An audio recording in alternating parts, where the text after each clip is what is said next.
You're listening to Members of the Jury, the show that takes you straight into the trenches of justice, where the passion, players, and consequences are real. Each episode, we examine current events happening in the system.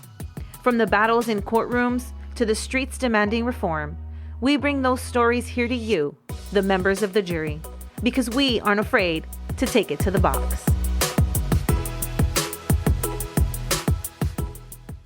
What's up, members of the jury? Happy Freedom Friday. Thank you so much for tuning in. We hope everybody is having a great and fabulous day. Today is going to be an amazing episode where me and my guests are going to break down some criminal justice reform, elements of prison reform, and really highlight ways from I think a very unique perspective on what the problems are and the issues and how they can actually be reformed to lead to a better, fair, and just system, which I think is the goal. And the biggest way to achieve that goal is to spread awareness, to become part of a community, to share ideas, and to rally together. And today, my guest is an advocate who is doing just that. He's building communities, he's spreading awareness, and he's delivering messages on how to achieve reform.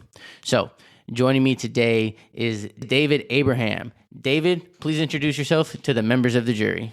Hello, members of the jury. I'm David Abraham. At the beginning of this year, I started a blog site. It was specifically to kind of get awareness around issues in prison.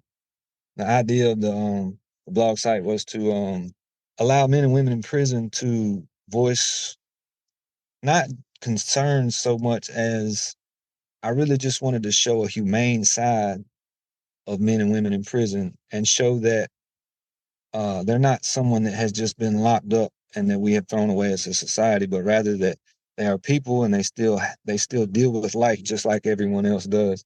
And just kind of letting them share their stories of hope, letting them share their stories of resilience, just different things of the stories that they have accumulated on the inside.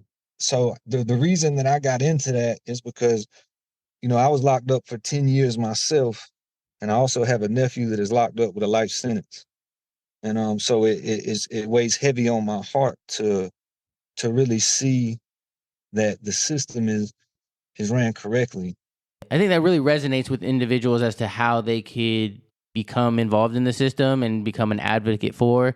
I feel like in my experience, the criminal justice specifically is one of those arenas or areas of society where unless you do have some aspect of personal experience and involvement in, you don't really know a lot of the ins and outs about it.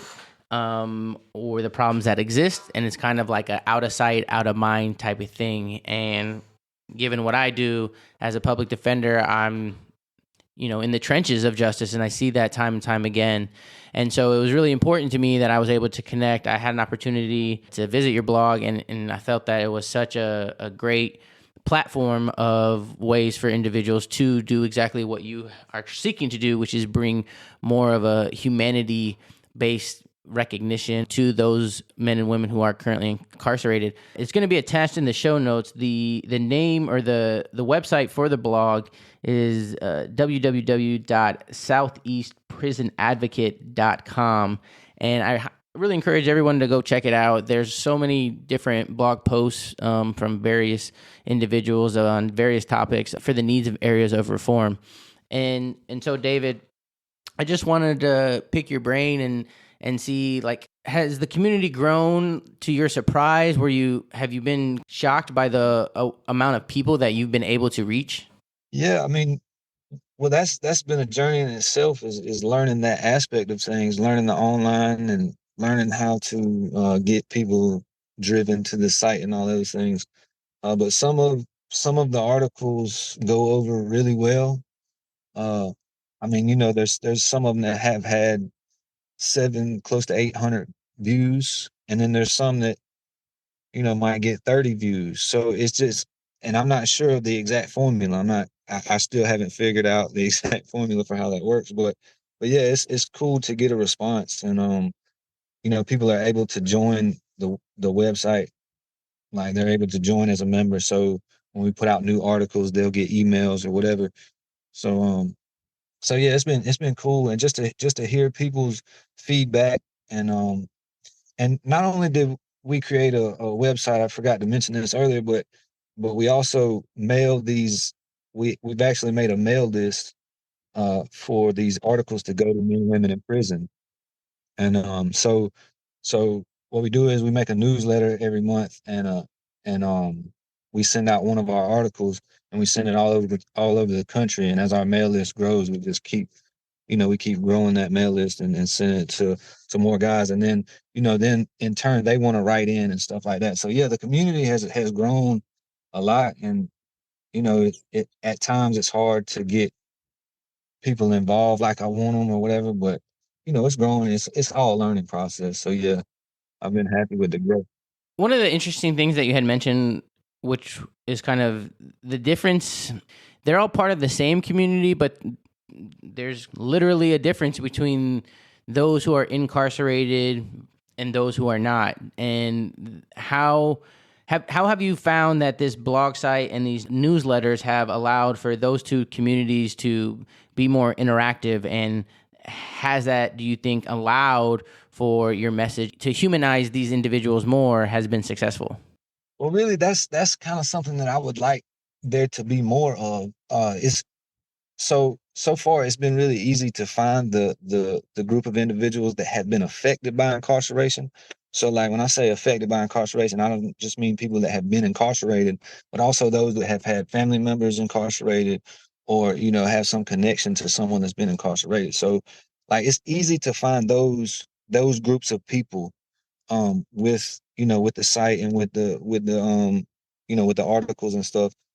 But what I've really been looking for is the other side. Like when I want to really hear from the people that would, I want to hear the tough on crime outlook too. And I'm not sure exactly how to breach that threshold and to find that audience, because it's been easy to find the audience of the incarcerated, or those that have been affected by incarceration. I was gonna say that was something I was wondering too, is if you've had any pushback, and to piggyback off of the law and order community that you're speaking to, like kind of a stigma of them that once an individual is deemed a criminal or incarcerated, they do see them as like second class citizens.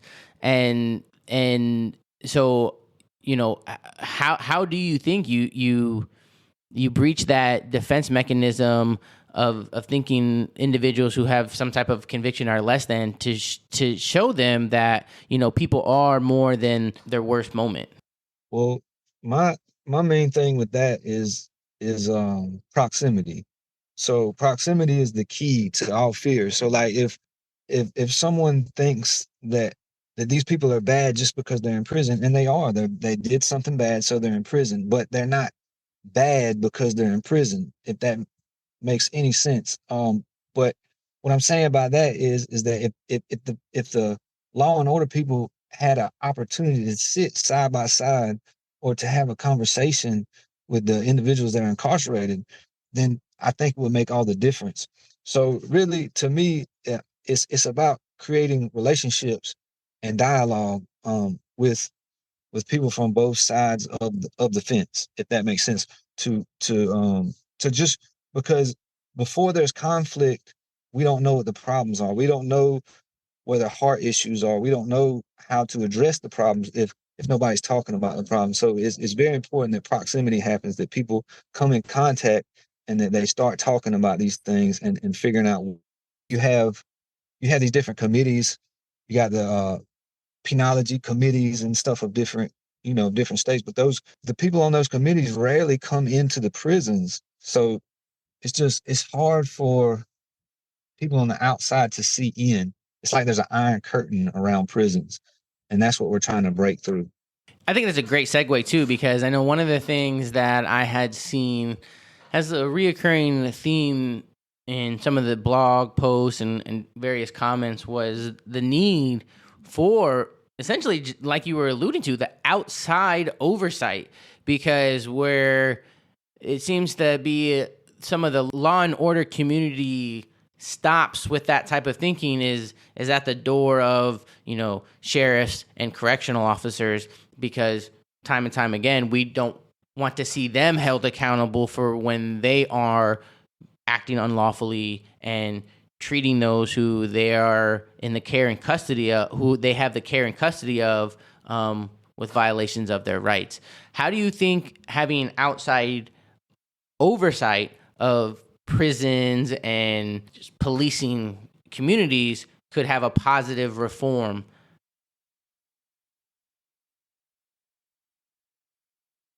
That it's vital that I was actually listening to one of your episodes earlier, and the doctor, uh, one I forget, he was a doctor of psychology, but he was speaking about how body cams hold, police officers accountable, and so a lot of times within the prison systems, it's just like, um, it's like anything goes because nobody's watching. So a lot of times, if there was more accountability, if there was more transparency, then I think things would run a lot better, because it's just currently not that way. And like, if you don't mind, I have a few statistics to share, just kind of Yeah, absolutely. kind of facing in this direction. And so just from a quick, research, I just did some little online research, and it said that the US is the home to 4% of the world's population. And yet the land of the free and the home of the brave holds 16% of the world's incarcerated population. And there's no country that stands close to us in how many people are incarcerated. And so the question to me becomes, who's paying for all this? Who pays for all of this? And the answer to that question is that it's an $80 billion per year burden on the taxpayers. And so, and then that opens up another question: is are we getting what we pay for? So when you think about, they're usually, in most states, it's called the Department of Corrections. And if you think about the different departments that we have in different states, in some states you have, in most states you have the Department of Education, Agriculture, Transportation, Commerce, these different departments of, so we know the Department of Education, the product of the education system is to give our kids a better education. The product of the Agriculture Department is to make sure our food is in order, transportation to make sure our roads are in order. So what is the product of the Department of Corrections? Is to release prisoners back to society better than they were, is what I would say, is to rehabilitate. And there are some efforts in some states. I won't say that there's not efforts to do that, but I don't think it's enough. And so I could sit here and run off facts, but it's if you were to take time to actually look at different things. So like, I think the main place, when we were talking about proximity earlier, I think the main way to get close to prisons currently is by going to the current Department of Corrections. Most of them have Twitter sites, and you can go on the DOC websites for most states. And then most states have a inmate, like, or like a family support group on Facebook. Like, if you're in New York, you just put inmate support New York or inmate support California. And if you type that in on Facebook, you usually find a support group. And so what you'll get is, when you look on the DOC websites and the Twitter accounts for the DOCs, and then you compare it to the inmate support groups, you can see the contrast in the what the DOCs are advertising compared to what the people, the product of those places are producing. As in the prisons are underrepresenting how many people are actually being incarcerated in the facilities? No, I'm just saying, as the, like, so if you look at like when you go on these sites, you'll see their mission statements. And if you see their mission statements, most of the time it talks about rehabilitation, talks about public safety and rehabilitation are the two top ones that they'll always usually say. Right. So if you think in those in order of rehabilitation and public safety, so if let's say someone has like myself, you had 10 years in prison, and so you come into a high level prison with 10 years or 10 or 15 years. And then, so if you come into prison and you're traumatized, or if you become a hardened criminal, if there's nothing there to make you a better or to help you strengthen yourself while you're there, when you get out, you're going to be, you know, like we said earlier, second class citizens, unable to get a job. It's hard to get housing. There's all kind of things that it puts you in this stigmatized class of people, and then um so like it's the product of prison is this person that's coming out with all these problems rather than someone coming out strengthened and better, because the same law and order uh people that the strict, like, they did their crime, let them do their time. Like, I understand that, but at the same time, these same people are going to be in your neighborhoods. They're going to be at Walmart with you. They're going to stop at the same grocery stores and gas stations. Well, and that's also, I think, aspect of a farce too, because it's not do the crime, do the time, because there's so many collateral consequences to convictions that are then burdening those who have them even after they do the time. And so if it was just do the crime, do the time, I think that there would be that would be a step in the right direction. But it's these oversights of probation or other aspects of supervision that allow for non-crimes to still be violations, and then a violation could then result in their reincarceration. And to me, it amounts to a revolving door. And so I thought that was a good point. One of the other articles that caught my attention, and I think it's encompassed in this idea that although these prisons proclaim that their mission is to rehabilitate the individuals who are incarcerated there, and so that they then don't have high rates of recidivism and can be productive members in the society, is that doesn't actually occur. And one of the articles is titled "Prison is not like hell, it is." Can you give the members of the jury an insight as to a summary of that article and really what led to the events of it having that being posted? That article was actually written by a lady in Michigan, and she her argument is that her husband was innocent of his crime, and so she has been fighting like tooth and nail from the beginning. She thought that he was going to go in and they were going to clear everything up and he was going to come back home. And she has taken it upon herself. She has gotten a degree, and I think she's a paralegal now. She started her own blog site. She's done all of these things to try to get her husband out of the situation that he's in. I'm not exactly sure how much time he ended up with, but yeah, she fights tooth and nail. And so what she has learned is a lot of these things that I'm talking about is like specifically when you call to the prisons and you want to check on your loved one or whatever, is you get met with hostility or rudeness. When you're dealing with prosecutors and different things going. I mean, if they're able to use their authority to just trump any kind of reason or whatever. So that's what she's been going through, and she's watched her husband go through this. And I think while he's been incarcerated, he's had health issues with his ears.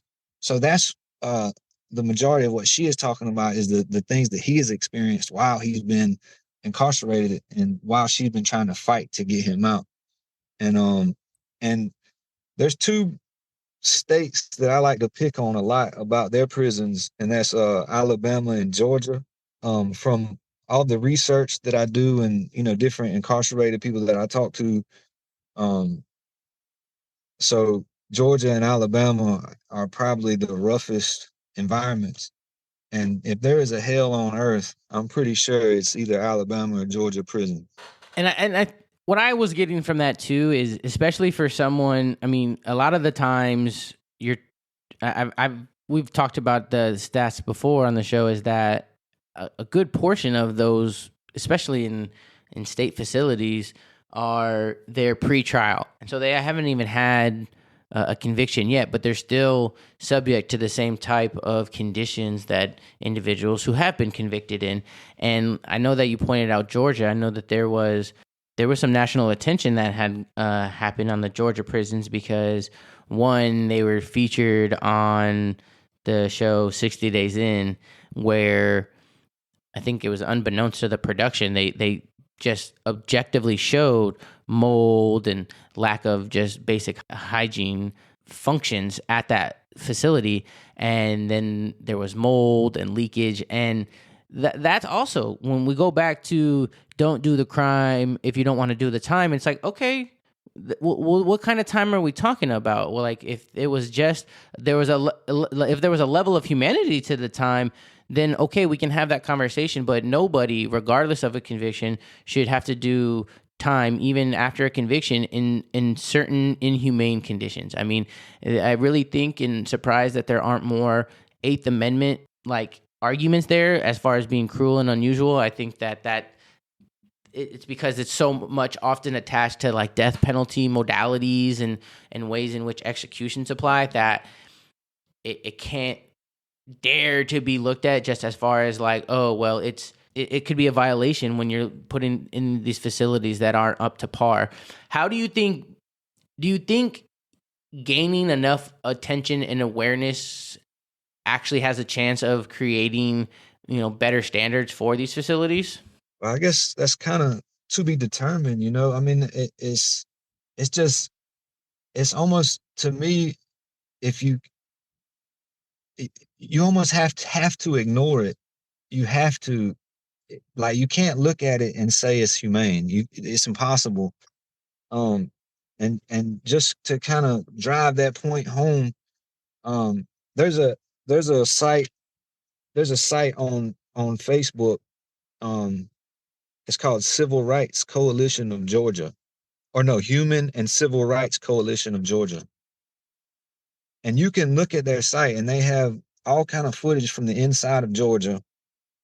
And so if you look on that site, because that gives you the inside view, and then you look at the Georgia Department of Corrections Twitter account, and then I'm going to read Georgia's mission statement to you. It says, to protect Georgians by operating secure facilities and providing opportunities for offender rehabilitation. Now, if you look at these 3 different sites I tell you about, the Human Rights Coalition, Twitter, and then the DOC website, you will see the difference in what they're telling you is happening and what's actually happening. And then if you read the comments from the family members are appalled. They're scared to death. They don't know. I mean, they're showing. These are very graphic scenes of violence. Just all kind of craziness going on. I don't even like to say it because it's so graphic and violent. But so a lot of times the videos are maybe you can't really tell who's who or what's what. And so family members are like, hey, my son's at that prison. Like, can somebody please check on my son? So it's just, if you can look at those things, if you can see the reality of the situation and ignore it, I don't understand how anyone could do that, So it takes, once again, it takes proximity. If you're not willing to get close enough to the problem to see it, I don't think it can change. But if we find people that are willing to say, hey, I want to look and see it, I want to see if this exists. I want to see if what they're talking about is real. or if they're just talking. And I think that's the key, is that people need to start looking, and they have to open their eyes and see that this isn't just something that people are saying. It's overwhelming. The evidence is overwhelming. It's not just in Georgia. It's not just in Alabama. It's not just in the southern states. It's all over the country. It's everywhere. You know, the I think one of the biggest problems that prisons have are staffing problems. So they're most of them are understaffed. So when you have no law, places become lawless. And the kind of the way I think of that is we had this concept of the Wild Wild West. In the Wild Wild West, there was one sheriff, so you could get away with a lot because there was very little law. And in prisons, a lot of times it's the same way. When they're understaffed, the staff can't go against what's going on, so they just have to take their hands off. And so you're just left with a lawless environment, and it's toxic because um, because of the facilities are boiled down to warehouses.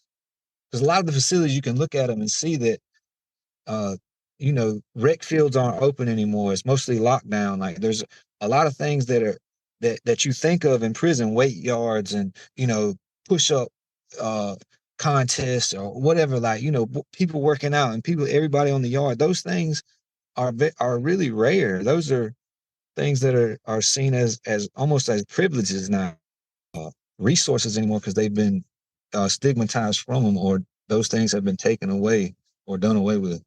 Let me ask you, David, what's been the biggest benefit you've either seen or felt by being able to bring incarcerated individuals and their families together via your blog site, by hosting these various Facebook groups with the hundreds and thousands of members? Have you been able to see any practical levels of change, or has it really just been providing like an emotional level of support for those currently dealing with incarceration themselves or of a family member? I think the thing that I love the most is getting letters from the inside. And the one of the most recent letters I got was from a guy.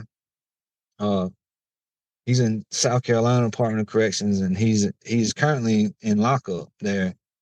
And we looked him up, and he's, his whole face is tatted up. He, in the letter, he's just talking about how, you know, the the newsletter that he got, it was just inspiring, and that they don't get much positivity where he's at, and this and that. So it's just really important for us, for my advocacy, for me, to really be involved on the inside. A lot of advocacies get involved in the politics, get involved in, policies and all these things. And those things are important. I'm not downplaying those things. But I think it's really important to have a network of people that are on the inside that we can actually speak to, because this is the important part, is that if you're a senator and you're focusing on prison reform, you should know a few prisoners. If you're a criminologist and you are writing policies for prisons, you should know some prisoners. If you are a criminal lawyer, for instance, like yourself, I mean, I'm sure that you know some prisoners. So, like, it's to me, it's almost it's an oxymoron not to know them. But that's what happens, is we get detached from the actual people. So if we're studying education, we're gonna know some students. If we're a teacher, we're gonna have a class full of students.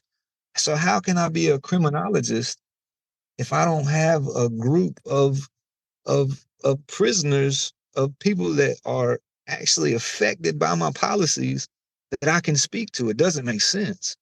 And that's what we do. I really like that, because I think you're absolutely correct. And I think that's what you see, a lot of that absence in, state legislation, federal legislation, and how they treat those in the communities, and the way in which they write policies and laws.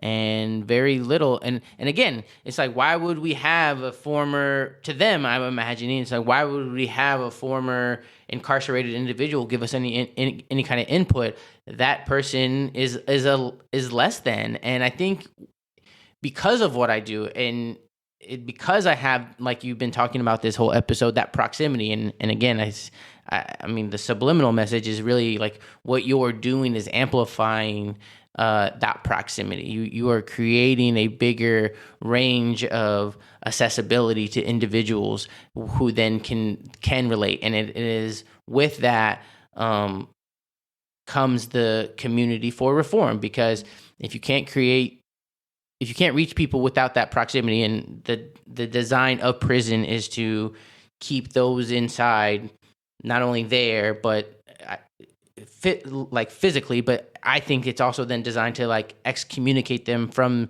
the outside. And I've had other policy episodes where we've talked about how the science has proved that alone, the lack of communication, physical or, otherwise, even like, letters and telephone calls, is one of the main reasons why recidivism rates are as high as they are, and how while individuals struggle as much as they do while incarcerated, it is because of the lack of being able to communicate with their loved ones' families. So I just think that was something that I've never really understood what it was that people were missing. And I think that was because I'm so engulfed with individuals who unfortunately have personal experience with incarceration that I know that. But I think that that's what I'm taking away from this conversation, is that I really understand your mission, and I think that you're doing an excellent job of doing that. That actually, I think, to me also is a good segue to one of the other articles that I found really inspiring on your blog post, and that was reading is power. And I think that helps us in what we're talking about in spreading awareness to our goal. So why don't you give us a little breakdown as to what that article was about and how it got to be posted? That particular article was written by a man that's in prison. He's very close to me, and so what is always extraordinary about prison is that you find these people throughout history that have educated themselves within a prison. So there is the opportunity for major change, and that's a huge part of what the article is really kind of outlining is different people from different eras that have educated themselves while in prison and used their writing abilities to really bring light to the situation. And I think that is one thing that people that are incarcerated have a huge advantage, is that they have the time to write, to think, to read. When in society, a lot of times is so fast paced, and there's so many things to take your attention away from those things that a lot of people don't get the time to do that. So there's a lot of talent that is pent up in prison to exercise those gifts, those abilities to write. Because I mean, for instance, if you have 10 years, or if you have 20 years, or if you have 5 years, and you start at the beginning of your time and you start learning how to write, even if you didn't know how to write at all, by the time you come out, you could have mastered the craft of writing. And that's something that's very practical that they can never be taken from you. Your thoughts can never be taken from you. And, writing them down, you can always send it home. So it's just really important for the people that are actually behind the walls to continue to write. And another point that I kind of just made just now, but I really want to kind of get it out there, is there's a word that's used a lot when it comes to prison reform, is reentry. So it's like whatever. But usually reentry is thought of for like the last year, maybe 2 years max at the end of your time. But reentry starts upon entry. If you're going to start reentry classes after someone has been locked up for 13 years of prison culture that they've accumulated are not going to go away in 2 years. But had you started these reentry programs at the beginning of their time, those things would be drilled into them by this time. I don't like to say drilled into them, but these, I mean, I like to call them options, to give somebody options instead of the current situation is to throw them in a terrible environment and hope they figure it out. But if you was to give them options at the beginning instead of just at the end of their time, I think that is super important. And writing is a huge part of that. Well, I think you're doing a fantastic job. Again, writing leads to reading, reading leads to awareness, and the more people that are reading and writing and contributing to the blog, the more you're able to spread your mission.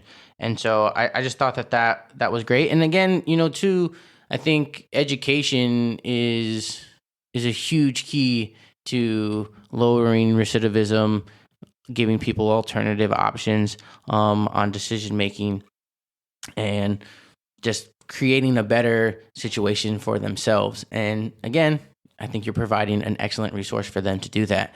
This whole episode has really been about how you've got to be the criminal justice and prison reformist that you are. But nonetheless, I have to subject you to the same last question that we ask all of our guests here on Members of the Jury. And that is, what is the significance of taking matters to the box mean to you? Just, like I said earlier, and I guess it's the ongoing theme is those relationships, man, is that we're all a part of this society. And it's important for us to make those connections to those people that we don't, we got to sit beside the people that we won't usually sit beside. We got to do something different. We can't always just do everything that looks or sounds or walks or talks like us. So it's important to find that those things that we need to get close to that aren't like us. So I just think relationships are really important. I know I messed that all up, but relationships are important. And as a society, we have to learn how to use the resources that we have to build new relationships, and not just, with our neighbors or with our families, but rather with, someone across town or someone in a bad situation or someone that's not as, as blessed or as wealthy or as educated as you, just finding these different parts of society that need our help. I think that's important. I love that because, statistics show that a bulk of those who are incarcerated come from marginalized communities of poor, uneducated, or communities of color. And I think at the core of every reformist is the desire to be a voice for the voiceless. And again, I think that's you're creating an excellent platform for more voices to be heard, to be listened to, and for the message to be understood that then leads to hopefully change. David, thank you so much for joining us today. I really appreciate your time and your experiences. We wish you the best in all your future endeavors.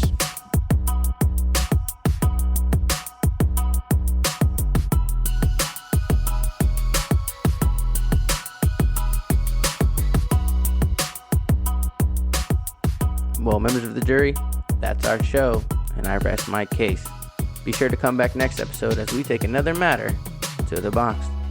If you're a fan of the show, go ahead and subscribe.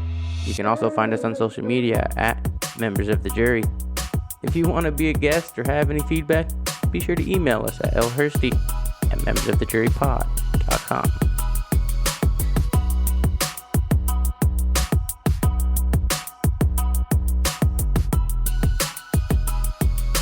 The information in this podcast is provided as general reference work as a public service. The audience is advised to check for changes to current laws and to consult with a qualified attorney on any legal issue. The use of this material does not create an attorney-client privilege in any fashion with the podcast, the host, or the guest.